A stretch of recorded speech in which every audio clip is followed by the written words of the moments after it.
វាជារឿងចៃដន្យទេកូនអ្នកមានអំណាចរៀនដល់សាលាលំដាប់ពិភពលោកប៉ុន្តែចំណេះដឹងទាំងនោះបែរជាមកបង្កប់ក្នុងដបស្រាបៀរដើម្បីលក់ឲ្យយុវជនខ្មែរទៅវិញគេប្រើចំណេះដឹងផ្នែកទីផ្សារនិងទុនរាប់លានដើម្បីរចនាយុទ្ធសាស្ត្រលបួងប្អូនៗឲ្យឆ្លុះបង្វែងនឹងការកំសាន្តនិងគ្រឿងស្រវឹង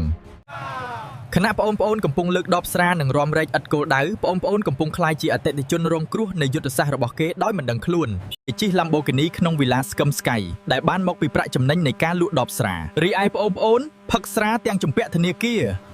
ខណៈពិភពលោកគេប្រកួតប្រជែងគ្នាផលិតបច្ចេកវិទ្យាយើងបែរជាមមាញឹកនឹងការប្រកួតប្រជែងគ្នាថាតើស្រាបៀរម៉ាកណានឹងមានអ្នកផឹកច្រើនជាងគេ